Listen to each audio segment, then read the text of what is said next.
Hey everyone, I'm Camden, and Hi, I'm Bio. this is the Domain Digest podcast.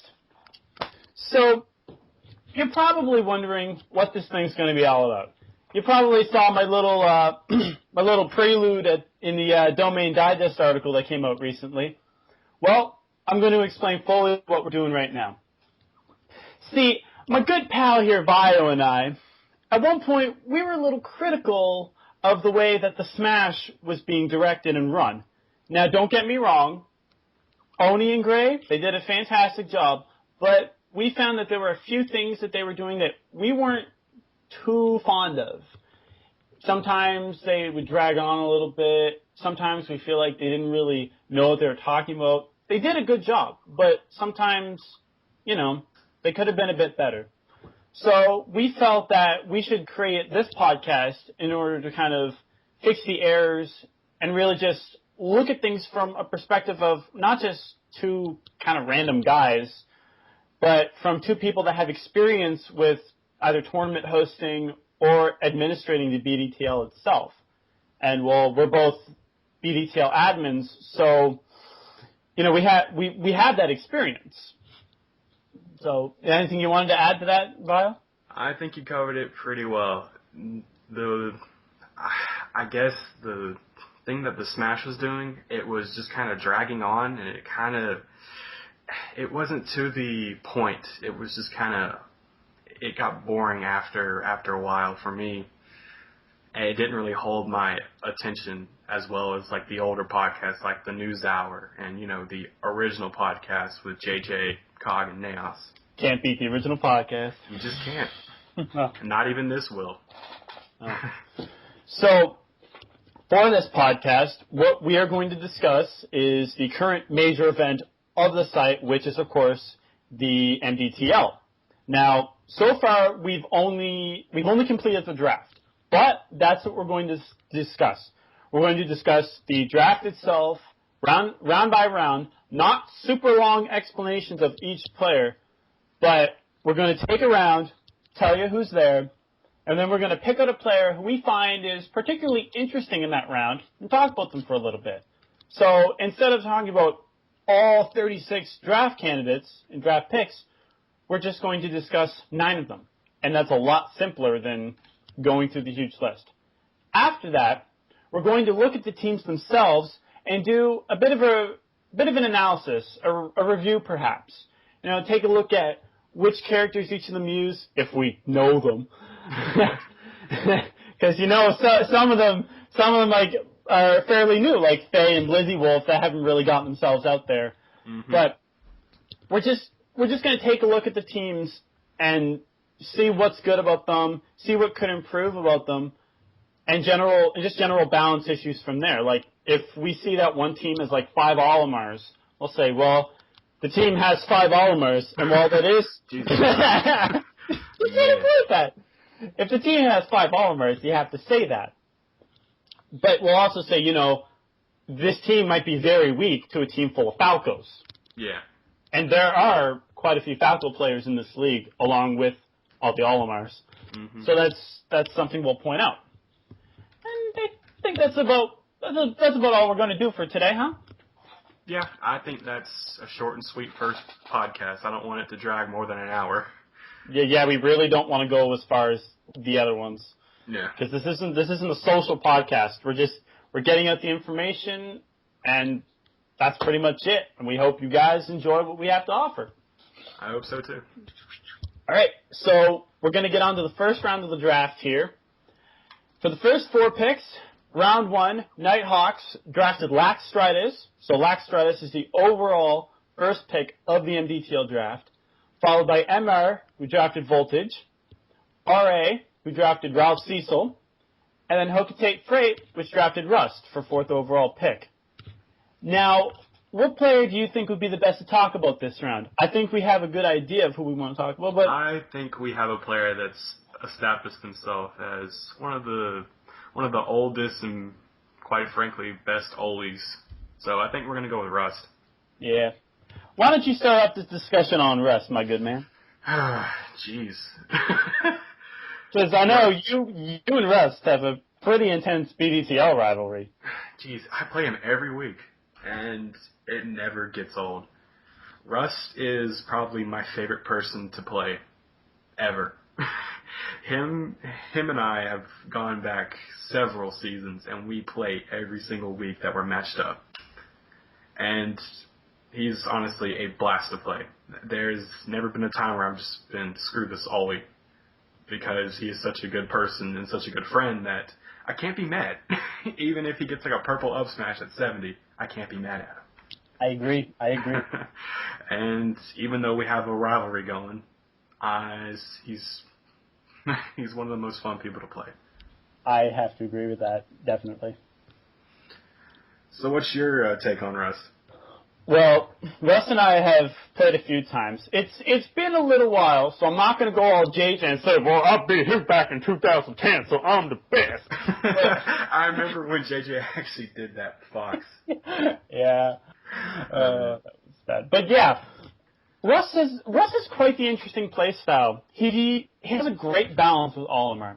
He doesn't just rush in with the spamming smashes and all, but he's not too held back either. He's got a great mix of play style. And the great thing is, when you play him, you don't feel like you're losing because, oh, stupid Olimar, blah, blah, blah. You just feel like you lost because he outplayed you. And like you said, he's really fun to play because he's just so kind and just so nice about everything that you don't ever feel mad when you play him. Like, when I played him way back in the day, probably a couple years ago, I did okay on him. And then he said, okay, cranking it up. And when he said that, he proceeded to 3-stock me on Pokemon Stadium. And 1 or 2? 1. Okay. And needless to say, spaghetti was falling all over the floor. I couldn't contain myself. Yeah. But he's a great Olimar. And he was gone for so long, but it's really great to see him back in action, fighting his way through, just like a great Olimar player should. Yeah. Speaking of which, that's one of the things that I'm kind of concerned about is he's coming back from that long period of inactivity with his camp stuff. He's definitely not the same player that I remember, but I think that he can get himself back in his tip-top shape.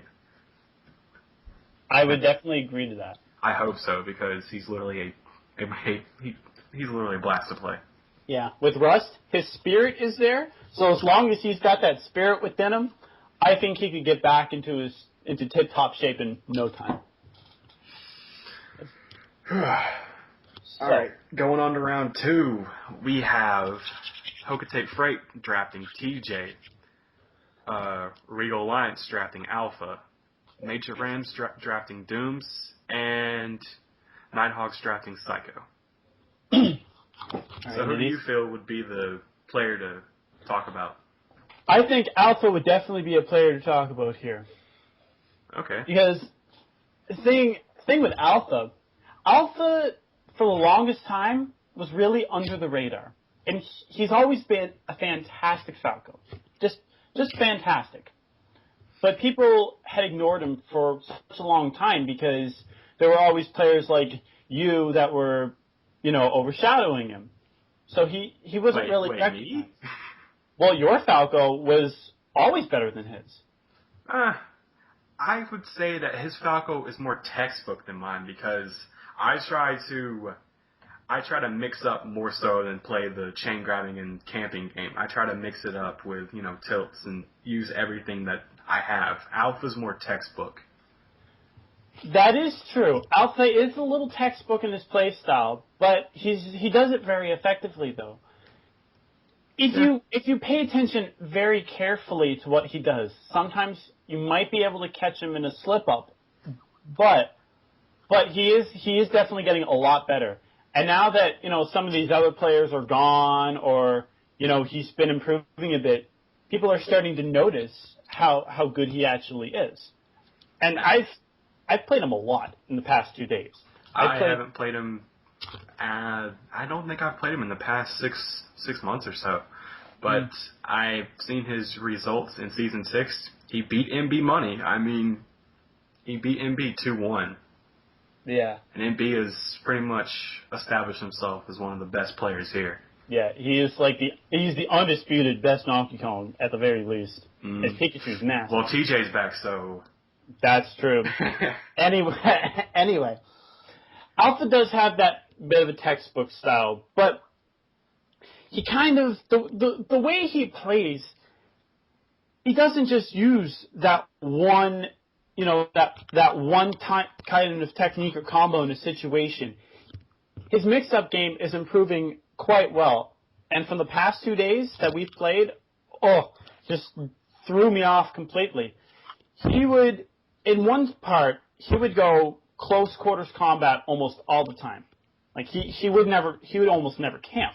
And I thought, well, this is kind of strange for a Falco to do against a Kirby. That's typically not very smart, because that's how Kirby wins the matchup, if Falco stays too close. Mm-hmm. And then all of a sudden, he just goes complete camp mode, and he's like phantasms and lasers all over the place. And he does it quite elegantly, too, I must say. Oh, yes. Sometimes you can kind of see when he's going to go for an offstage setup, like for a grounded aerial phantasm, whatever you want to call it, the low phantasm. Yeah. But if he's on the stage with it, and he's just trying to go back and forth and mess with your head, it'll work. He took a game off of me earlier because he was doing just that. He was almost overusing Phantasm, I guess you could say. Let me guess, you kind of read it next game? Yeah, I did read it game 2, because he just went full overboard, just kind of like a machine just overworking itself, and he was just Phantasm all over the place, and he ate a couple F smashes, and, well, he ended up SDing on his last stock. Oof. Yeah. Let me guess, you counterpicked something janky. No, we went on Battlefield, and he ended up SDing by smacking into the lip and falling. He just didn't go high enough. Yeah, that's kind of a shame. Yeah, his camping honestly does need a bit of work, because he's very textbook with it, but he's very, I don't want to say very, very innovative, but he is quite innovative with his close quarters combat, because he doesn't just go for the same shit over and over again. Well, I am glad that he's starting to pick up more mix-ups and start, utilizing more things, because I haven't played him in so long. So it's good to hear that he's actually starting to incorporate stuff into his playstyle. Oh, yeah. All right. So, for round 3, for 9th overall pick, Nighthawks picked BCB. Major Rams for 10th pick picked BK. For the 11th pick, Regal Allegiance picked Fox 67890. That's really easy to remember, people. Come on. And 12th pick, Hogatate Freight picked up Treat. Now, who did you have in mind that we could talk about for this round, good sir? Well, I think BCB is the clear choice here, because these other 3 people, I have no experience playing. I can't say anything. That's fine. I really don't know too much about the others. Tree, from what I hear, is a decent Ganon and Kirby. I hear that his Kirby's rival in mine. I'm coming for you, Tree. Fox is a great Fox that actually beat BCB recently, but we still don't know too much about him to really dig in and give that full analysis. But I'll be able to do that soon, because he's on my team, so I'll get quite a bit. BK is a pretty new guy. From what we hear, he's really good, but he hasn't done too much on the site to really make an impact to anybody except a small percentage. But BCB is a guy we all know, and I don't want to say we love. We all know and know his existence. Don't hate me for this, BCB. We love you, but we don't love you. You know what I'm trying to say. The respect is there for you. You talk too much there. Something like that. That is true. BCB's got a great Wario. I cannot deny that. I agree. His Wario is probably the best on the site. I don't think of anyone else that really has a better Wario, except maybe Striker. Striker has a really good pocket Wario. Striker has a great pocket Wario, and I played it recently and did quite a number on me. I think I beat it. Maybe I either just barely won or barely lost. Yeah. But BCB has been doing so well over the past year, because he's been taking what he knows about his playstyle and just kind of tacking stuff onto it. I can't really think of a great example of what I could compare him to, but it's just he has a very defensive play style, and that's great for Wario because Wario's already a super offensive character. But if you can add that defensive layer onto there, you can't touch him, and that's what BCB is great with. And over the past year and a half, maybe even 2 years, BCB has just been slowly adding on to that defensive style, making himself faster, more agile, just overall a better player. Yeah, I have to agree. BCB, even back in the day, he had a great Wario, but and he would know when to camp and when to actually step up and get in there. That's very true. Like when he played Spirit for I think season 3 or was it season 2? I think it was season 3. Yeah. He pretty much pulled off the upset, and everyone was like, "What the hell? How did BCB beat Spirit?" I remember when we were on KT, we were all, "What the hell? Good job, BCB." I believe it was season 2 that BCB had beat Kagero in a set. Oh yeah, he wafted him into the lip of Halberd. Yeah, that was nasty. I remember that. We were all impressed at him for that too. Yeah, because Cog went DD and That's why Cog drafted him in season 3. He said, "Well, if I can't beat him, might as well have him on my team." Yep. BCB has always been great. He's always been a great brawler. I mean, some of us, I'm not going to say who because really I don't know, but people have said that he's not really that great or whatever. But I think he's always had a great form with this Wario. He just needed to improve on the smaller aspects, and that's something that he's been doing over the course of his, I guess, brawl career. He's just been, kind of putting on piece by piece of the Lego structure, Yeah. When you start out with a little Lego structure, you have nothing on it. But you put the pieces on, and eventually it grows into this great big creation. And that's what BCB has become. He's become a great big creation. He's kind of become a striker, but has slowly developed instead of like extremely developed as fast as possible, like striker. Yeah. It's kind of a slow transformation. And the only thing I can really say for him is he needs to pick up a pocket. I know he has a pocket ices, but I think he needs either to train that for, other matchups, because Wario gets that grab release, and it's good to have that pocket when stuff doesn't go good. It doesn't go your way. Yeah. I should probably consider that too. I should really focus on a pocket, considering ices is an impossible matchup for me. Yet I try to play it anyway. Alright, so moving on to round 4. Good sir.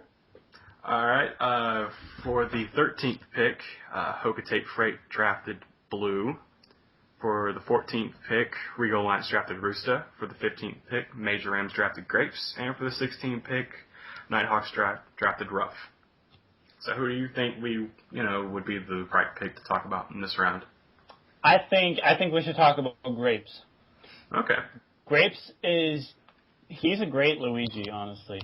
And like I said with Alpha, he's another player that's gone way under the radar because, he's always been outclassed by the other Luigis on the site. I mean, when you think of Luigi on Smash Domain, you think Con. Yep, you think of Con, and if you're an older guy on the site, you might even think Axel. Yeah, you might even think of Axel. That's what I was about to say. I was like, who's that old Luigi man? Oh yeah, Axel. Yeah. So when you think of Luigi's on the site, you don't immediately think of Grapes. Mm-hmm. And Grapes' start on the site was kind of an interesting one. He came here because of what would have been war between Brawl Domain and Hotspot. He was a player that was interested in that war. Yeah. Unfortunately, that war was canceled due to conflicts between the staff of the two sites. Mm-hmm. But Grapes remained here as a loyal member because he thought that our community was great. I don't know why. And he was willing to improve with such a thriving Brawl community, which, honestly, even though this game has been around for over 4 years, we are still quite the community when it comes to Brawl. And I'm glad.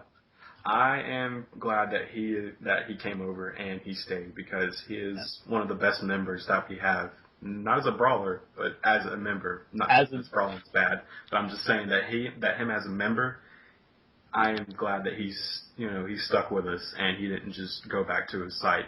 And he's a very, very, very smart fellow. Mm-hmm. But in terms of brawling, he's improved. He's improved a lot. Kind of like, the likes of BCB and Alpha, where they slowly improve, and all of a sudden you're like, whoa, this guy's like good now. Awesome. When I first played Grapes back in the day, I'm not gonna lie, he wasn't good. I ran circles around his Luigi, and my Captain Falcon basically laid waste to him. Ooh. And my Falcon isn't really that great, so for that to happen, I knew that Grapes was going to have to improve. And he did. He's been playing people over the course of the past couple of years, just constantly, just trying to improve and get known, I guess. I don't really know what he wants in terms of popularity. But what I do know is that he could get it if he just kind of stepped forward just a little bit more. Just a bit more. Yeah. I think that he can establish himself as one of the top players if he just puts in a little bit more work.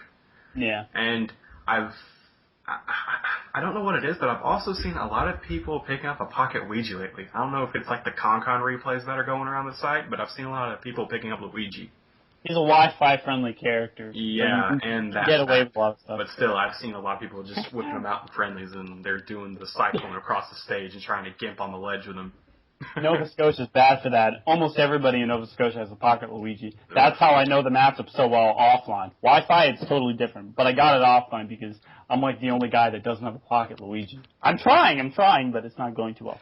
But Grapes as a player, I've played him, I think about a month ago. And I think I played him for, a period of like 3 or 4 days where I played him like 3 times. And all the games he did fairly well. Yeah. He knew what he was doing. He would go for the up B, and he would get it about 50-50 on me. Mm. And yeah, I it's used around to power shield it pretty well. Yeah. He's definitely a unique Luigi. It kind of reminds me of Con-Con. Not in the sense that his playstyle is similar to Con-Con's, but that they're both unique Luigis. And that's something that I love about Luigi as a character, is that he can play so many different playstyles. And yet so many people just try to play that one playstyle that just revolves around abusing his aerials and his kill moves. Mm-hmm. But that's not all he is. And Grapes is someone who realizes that, and his Luigi is quite fancy footwork, I must say. Mm-hmm. He's a pleasure. He's a pleasure to brawl. I always love brawling him because he's got the happy feet. But even if it ain't Falco, Luigi can still do some crazy stuff. Hell yeah. Yeah. I think the only problem with Grix is his modesty. That's the only thing that I really have a real complaint about. Yeah, and because he needs to recognize that he is a decent player. He shouldn't, say I suck. Yeah. He should say I'm good, and I have confidence, and I'm going to win, instead of after every game or every set just come back and be like I suck. Yeah, I just don't understand it. That's something that the site in general has a problem with. Yep. Anyway. My only thing for Grapes is maybe to pick up the pace a bit faster. I think if he moves a little bit faster, that's kind of hard to do for Luigi. So, if he manages to get himself a little bit faster overall, he will improve significantly. That's all I really ask for him, just to kind of, sew the seam a little bit tighter, and then he'll be just right. Okay. All right. So, for round 5, for the 17th pick, Nighthawks took Eris, a.k.a. Air Slash. For 18th pick, Major Rams took Caballo. For 19th pick, Regal Allegiance picked myself. And for 20th pick, Hokatate Freight picked Ivan 209. The troll of the site. He was the original troll. Hell yeah.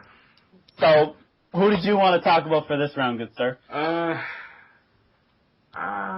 Let's not do Ivan because, it's, Ivan. And let's not do you because, well, it's you, so... I can tell y'all about me later, but... I think Caballo would be the better choice. He is a great mention, especially considering his recent track record in BDTL. He's definitely worth a mention. Mm-hmm. So what can you say about Caballo? I can say that he's a competent pit that knows what he's doing. The only thing I can really say about him that I don't like is he's kind of back and forth with the game. He's doing other games, and his pit's kind of taking the consequences of it. I feel that he can be a great player. He can be one of probably the best pit on the site. And I thought he was for a while, but I feel like he slipped. Yeah. I think he needs to get back up there, and he needs to, start performing like I know he can. Oh yeah. When I first came back, when I first came back to Cape Breton, and I was able to actually brawl and do all that stuff, he was one of the very first people I played. And when I played my first BDTL set, he was my first opponent. And I still wasn't really, I was not the 100% like I would say that I am now. So I had a lot of trouble with him. I honestly did. Like our set, I won the set, but it was down to the wire. Mm-hmm. Last hit, last stock, high percents for both of us. And I thought at the beginning, oh, I got this. It's just Caballo. But by game 3, I'm like, fuck, I don't know if I'm going to win this now.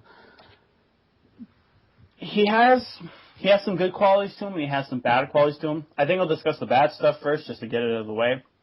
My main problems with him as a brawler, it's not his confidence. He's confident as hell.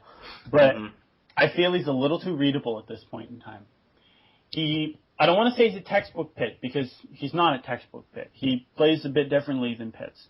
But I feel that the strategies that he does use that are somewhat unique, I feel that he relies on them a little bit too much. And he starts to get into this pattern of what he's going to do. You can tell at the beginning he might go for a lot of mid-range combat and stuff like that. And then once you're up higher percent, or just generally towards the end of the game, you'll notice he'll start doing the bear baiting, where he'll kind of hang in the air for a sec, drop down with the bear. He'll do that quite a bit. And at first, maybe for the first few tries, it might get you, or you might just miss it. But after a while, you can start seeing it more and more, and you either learn to get around it, or you just stay the hell away from him and try to set up for your own kills. Yeah, you start to read it and then bait something of your own. That's honestly how I won the set, because by the end, well, we were both pretty much doing it at the end. He was going for his crazy back airs, and I'm sitting there with Game & Watch, forward smashing like depending on it. Oof. You switched from Kirby? I did switch from Kirby because I didn't feel like I could. I didn't feel like I could beat him with Kirby. Okay. I didn't have the confidence at that point that I could win with Kirby, and I knew that with Game & Watch I could probably, throw out some interesting things, maybe catch him off guard, and I did. I did catch him off guard, but there is one interesting aspect to him, and that's when he starts to get into his patterns. Sometimes he'll break them just like that, and it completely screws you up. It changes like that, and then the momentum just switches. Yeah. That's the thing. That's the thing that throws people off guard when they play him, and that's what threw me off guard, is how suddenly he will shift his patterns, and your mind is scrambled. You're like, whoa! He's doing so much different stuff now, and you're so confused trying to figure out how to adjust to this. You'll eventually do it, and you might win. But if he can throw you off long enough with his constantly shifting patterns, he could take games off you. And he's done it to you before. I agree. All right, so you have anything else to say about him? I haven't played him recently, so I can't really say much about him other than what I've already said. Yeah. But I guess we'll move on to round 6. Right. Take it, good minute. All right, in the 21st pick, Hocotate Freight drafted Jordis. For the 22nd pick, Wiggle Alliance drafted Bob. For the 23rd pick, Major Rams drafted Wesker. And for the 24th pick, Nighthawks drafted Neon. All right. So for this round, I thought that I'd like to talk about someone who isn't really around too much, but when he is around, he's quite the interesting fellow, and that would be Neon. Yeah. Neon is a Marth Ike main, originally from BFC, but he came over here because some of his friends were coming over here, and he was interested in some of the events we had over here, mainly BDTL and NDTL. Mm-hmm. One thing that I really like about Neon is his consistency with his play styles as either Marth or Ike. You don't really see him tire, you don't really see the fatigue over the course of the game. He keeps up his momentum throughout the entire game, regardless of how well or how badly you're doing. Mm-hmm. And I agree. I've had the pleasure of playing his Marth and Ike multiple times, and every time it's kind of gut wrenching because his Ike it can hit you with some crazy shit. It's a great Ike. Mm-hmm. And his Marth is one of the few that can actually spike me. Yeah, same here. Striker and Neon are the two Marths that can spike. And I guess Killlock, even though he doesn't really play Marth that much. Well, he doesn't online. Offline he does. Offline, he's like the second best Marth in North America, pretty much. Yeah. But Neon can play Marth and Ike really, really well, considering the Wi-Fi. And I know Ike is a little easier to play on Wi-Fi, but Marth is a lot harder. So I gotta give him props for being able to do what he does. Mm-hmm. Because all it takes is that little butt lag, and Marth is just screwed. Because Marth is just so floaty, and so you have to be so precise with Marth too. So that floatiness and trying to be precise, it's really hard to do. I don't know how anyone can do it, really. I try it, but I always screw up. And I always have this thing with Marth versus Kirby. If any of you don't know, that is my all-time favorite matchup in Brawl, is to fight Marth with Kirby. And it doesn't matter how good you are. If I lose that matchup, I get kind of mad. But I didn't get mad when I played Neon. Even though this was when I was coming back, so I shouldn't have expected to do, crazy good. And I thought, man, why am I not getting mad? I always get mad when I lose this matchup. But I didn't, because his Marth was just really fun. It didn't feel like that you were getting screwed over every 2 seconds because of some BS tippers or whatever. He lines up his moves properly. He knows when to back up. He knows when to charge in. And his playstyles are very effective because of that. Mm-hmm. Also, Neon is really kind. He's not like a jackass, and he's not going to just tell you that you suck. No, I hear a lot of people always come up saying, oh, yeah, the second you whoop Neon's ass, he'll just get mad at you or something, but I've never seen him like that before. I know what they are talking about. He usually switches to Meta Knight when you beat him a good bit. Yeah, but a lot of people do that. Some people do that, I guess Crazy used to do that. I used to do it, but I gave up on Meta Knight. Meta Knight is my offline Ice Climbers counter, that's it. Maybe all of them are. Well, that's understandable. It's Ice Climbers. I'm like, no, Kirby, you get back here, Meta, you get your ass up there, you fight that. Alright, I think we're done talking about Neon. Yeah. Alright, so, 7th round, we had 25th pick overall. Nighthawks took Naos for 26th pick. Major Rams took Miguel. For the 27th pick, RA took Cotier Wolf. And Hokitate Freight took Tails as the 28th pick overall. Alright, before we start, all I gotta say is shut up, Naos. Because I need to bring that back. Shut up, Naos. Seriously. Shut up. Alright, for the person that we're gonna talk about, I think it'd be best to talk about Cotier Wolf. I have to agree on that. Now, I think I'll start off. Yeah. Now, K-Wolf, he's a Link and Wolf main. I think he sides Wolf. I've heard that, but I've only ever played as Link. Okay. His Link used to it used to get its ass whooped quite a bit, but recently he has started to go on Smash World forums, and he has started to read up on the content that they have on there, and he has really changed his play style. Some of the remnants from his previous play style are there, but overall he is slowly changing. He's slowly getting better. And I fought him yesterday, and it was like I was playing a brand new player. I really could not tell the difference. Yeah. There would be times where he even got a double boomerang to airlock on me. He walked me across the stage, and I guess I just forgot the tech. And when he got to killing me, I was just like, good shit. Yeah. I was mad at myself, but I also gave props to him. He knew when to hit that second boomerang. Yeah, he's pretty fancy with his projectiles. Mm-hmm. When the first couple times I played him, I didn't really think he was too special or anything. I mean, he was better than a few Links I've played, but I was still doing really well against him. And one thing I always noticed was that he always had me in the position for an arrow lock, but he never followed through with it. So after I did the session with him, I said, man, we've been in so many spots where you have had me on the ground and you start the lock with the arrows, but you never follow through with it. And I said, the next time we play, why don't you try doing that a bit more? Throw out a few more arrows and you might have like a full-on lock on me. And he took my word.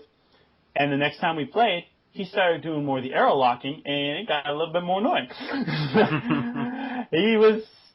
I don't know how the hell he would always get me in that spot, but he would. And as a result, he would take more damage off me, get stocks off earlier, just overall play better. Mm-hmm. And his patterns with his projectiles are improving quite a bit too. He's improving that wall that all Link mains have to really make when they're playing as Link. Everyone knows, like, when you play Link or Toon Link, or any character in a game that has multiple projectiles, you have to form a sort of wall with your projectiles to make it, hard for your opponent to get through. And his wall, I have to say, is improving quite well. Yeah, and he knows how to camp, and he knows how to set stuff up. Yeah, he's becoming great at doing that. And I'm happy to see that, because you don't see too many good Links nowadays. Nope. You see E-Dog, and that's about it. You see E-Dog and Creamy, and Creamy that's too. about it. Yeah. Oh, and Naos, Shot Naos. Yeah, Shot Naos. Yo, spammy ass, get out of here. All right, for the 8th round, we have the 29th pick going to Hoga State Freight. They drafted Luigi Mitsu. For the 30th pick, Regal Alliance drafted Boo. For the 31st pick, Major M's drafted Faye. And for the 32nd pick, Nighthawks drafted Jingy Bell. Okay, yeah, Jingy Bell. All right, you take this one because you got to talk about the player, because I haven't played the player that you want to talk about. Well, I was originally deciding whether I wanted to talk about Luigi Mitsu or Boo.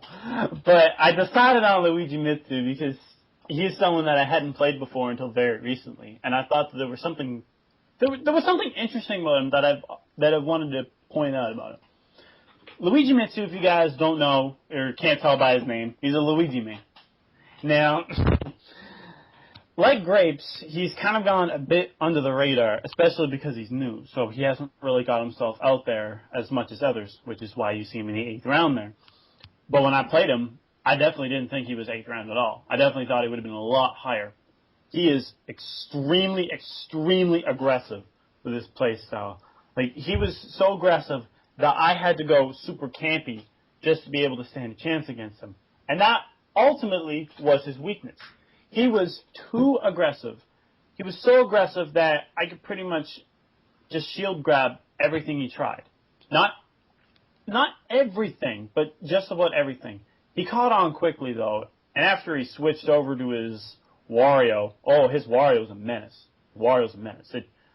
It reminds me of, like, a mirrored BCB. Like, BCB is really defensive and has that solid wall. Luigi Mitsu is just... It's like he's like a clock on haywire. He's just spinning around and around you. up, down, left, right, and you're like, whoa, slow down for a sec here, buddy. I see you in the back of my shield. I'll tell, oh, no, he's up there. Damn it. He was really a pain to keep track of. He's really fast. He can know to link his hits together. And he always does this weird thing with Luigi where he does, like, reversed up smash all the time. And I caught on to it quickly. But for someone that isn't going to catch something like that at all, it's really going to get you. But at the same time, some of this stuff is a little too textbook. He does a couple patterns a bit more often than he should, and that's why I was able to do surprisingly well against him considering how messed up my controller was. I got a new one, though. Got one of them sweet-ass white ones. Beautiful.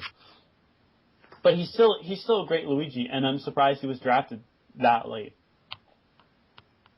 All right. Yeah. You want to read off the next round? Yeah, all right. So for the final round of MDTL draft, and a little bit of controversy to discuss at the end, for 33rd pick overall, Nighthawks picked the funnest man on the earth, Funman 300, because he's a beast. Shout outs to Cookieless. Yeah, shout outs to Cookieless and Helping for keeping her promise and drafting Funman. Yeah. You are a kind person. Or you just pitied him. I don't know. 34th pick overall, Major Rams took Blizzy Wolf, a new player on the scene. For 35th pick, RA took Slash Knight 95. And for the final pick, this was a bit of a confusion brought on by the sign-up topic. Mm-hmm. HF ended up taking Rumble last. Now, for some of you who know Rumble, you think, well, Rumble is sick. He's crazy. Why is he last in the draft? Well, his sign-up was there. He was legal and everything. But he was left out. Now, why was he left out? Chicken didn't notice his sign-up. The sign-up topic was not only being used for sign-ups, but it was also used for quite a bit of discussion. And because of that, Rumble's post didn't get noticed. It was kind of towards the bottom of the page, so no one really saw it until way later. I think like Crazy was one of the few people that actually noticed that he was there, and he was like, wait, Rumble didn't get drafted? What's going on? As a result, since only 35 players had been picked up, NHF was short a player, they were given Rumble as somewhat of an apology to Rumble and the team. And I'm just going to make this official now, if you haven't heard already, Rumble, on behalf of the committee, the BDTL admins, we apologize for forgetting you. It happens sometimes, we know. Next time, we will make those topics separate. Oh, God, we will make those topics separate. But we hope that you're happy on HF, and we hope that, you have fun on the team and all that stuff. So, have fun this season. Yeah. And to follow up, I'm actually going to do Rumble as our player of the round, because I have actually played Rumble. It was only 3 games, but I think I still have enough memory. His Pokemon trainer is probably the best on Smash Domain, and his utilization of all 3 characters is pretty insane. His mix-up with Squirtles drove me insane. His camping ability with Ivysaur was annoying. And his Charizard's aggro play it waxed my ass. I'll tell you that much. There was little time that I had to rest. He would always find some new way to get me and slip me up. I can't even tell you how many times I fell for a Bullet Seed, a Rock to the Head, and I couldn't even track Squirtle. Squirtle is all over the place. He usually is. And then I kind of picked DK. Oh, you're mean. I nerfed Squirtle a bit, and then it's Charizard, and I kind of butted heads, and then Ivy was just kind of a game of gimping Ivy. Yeah. DK does pretty well against Pokemon Trainer. But it was only 3 games. I wish I had more to say about you, Rumble, but I recognize that you are a great player, and again, we apologize for leaving your sign-up out. Yeah, we won't let it happen again, man. We won't let it happen again. Nope. All right. So that's it for the draft itself. Now, for the last thing we're going to do, we're just going to quickly look over each team themselves, point out anything that we might see interesting, something that concerns us or whatever. So, first off, we have Nighthawks. We have Halpin as the captain, and then we have Laxtrides, Psycho, BCB, Ruff, Eris, Neon, Naos, Jingy Bell, or Jingy Ball. Is it Ball or Bell? Oh, it's Jingy Ball, actually. It's Jingy Ball, because I have Jingy Bell written and I have Jingy Ball written. Jingy Ball, I'm sorry for that. And then Fun Man leading up the anchor. Alright, so this team, from what I see here, has quite the interesting mix of higher tiered characters. We have an Olimar player, we've got a Snake Diddy, we've got a couple Olimars, got a couple Marth players, we've got, a Wario, Yoshi, a nice mix. Yeah. Now, there's a little something that concerns me about this team, and is that it might have a bit of an activity problem. With Psycho and Neon?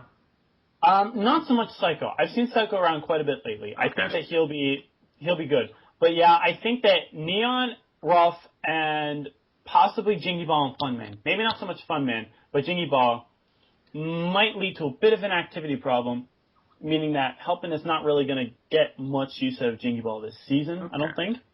And Neon and Ruff might be a bit of a problem too. And they're honestly some of the better players on the team. Yeah. So I'm a little bit concerned. Ruff with is that. insane.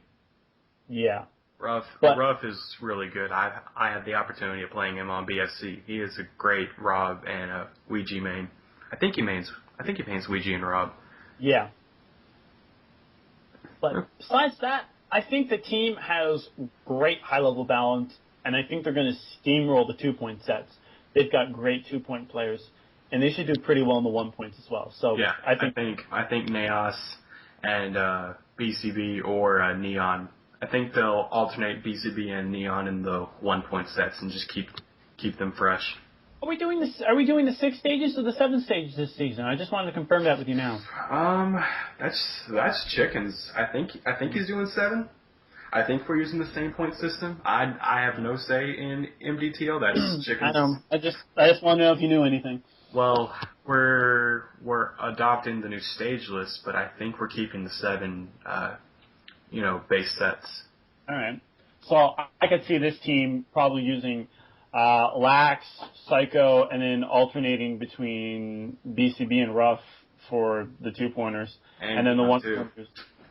Yeah, the 1-pointers. A lot of versatility.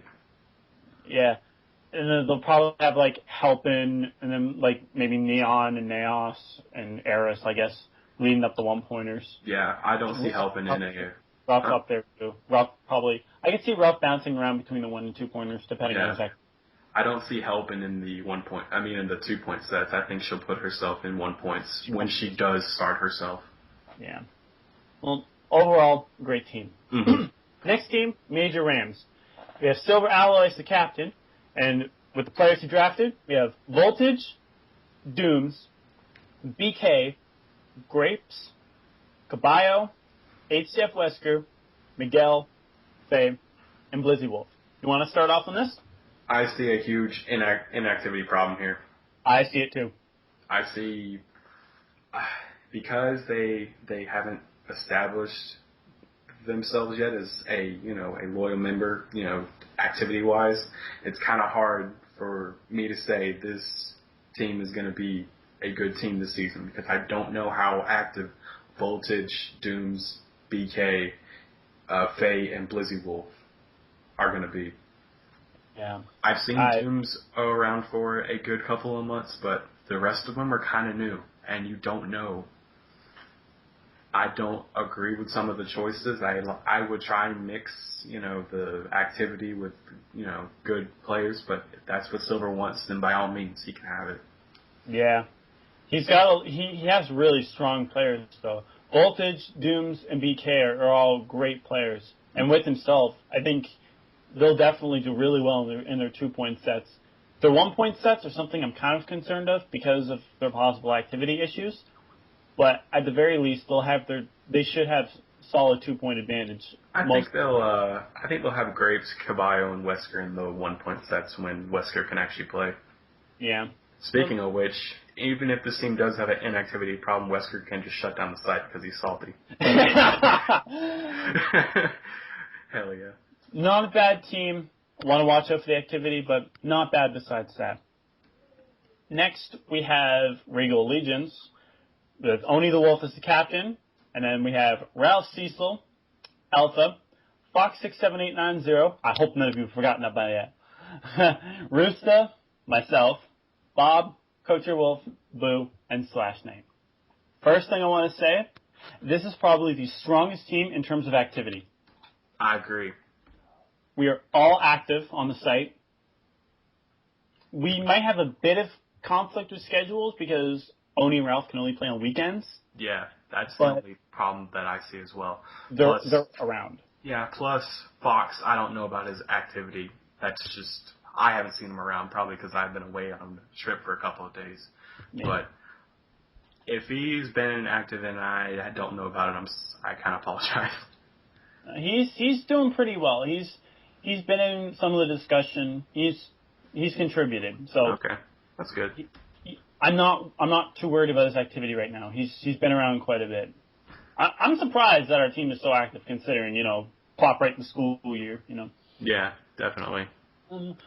Looking into strengths, our team can definitely go one of either ways. We're either going to crash and burn because of I don't know what, maybe the other team's strengths, or we're going to do really well.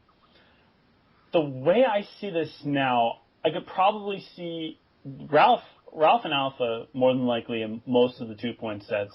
Yeah. And then maybe either Fox, Oni, or myself taking the last spot in the 2 points. I've been doing a lot better lately, so I'm having a bit more confidence in being a 2-pointer, especially because I just beat Oni and Alpha in sets. And for our 2 points, we'll definitely have, definitely Roosta, Coach here, Wolf, Bob, and I guess, Boone Slash Name for alternating and such. Yeah. Also, I wanna bring up a question to Chicken if he listens to this, which I hope he does. Excuse me. Are we letting the captains play this season because Silver Alloy did not meet requirements in the fact of playing? Oni, I guess NG, Kitka, whatever, and Help, and I think all of them met requirements, but Silver did not. So I'm kind of wondering if we're just gonna let that slide, or if you're gonna allow, or pull him, because that's kind of a question I have. Yeah, it concerns me too, but I think they might be allowed, but we'll have to see. Yeah. So overall, I think that we're a great team. I think we're going to do really well. We just have to keep our wits, man. I just think you have to keep active, follow the contact rules, and just play it out from there and do what you can. Yeah. So for our final team, Hoka Tape Freight, we have Angie's the captain, and then we have Rust, TJ, Tree, Blue, Ivan 209, Jordis, Tails, Luigi Mitsu, and Rumble. All I gotta say, those 2 veterans at the top broke as hell. And with Rumble? And with Rumble, too? Jesus. Yeah, they're probably, in my opinion, the strongest team right now. I would say Major Rims rivals them. But I can see that. In activity-wise, those 3 are more active, I would say, or I kind of see them being more active during the season than Major Rams. But I could be wrong.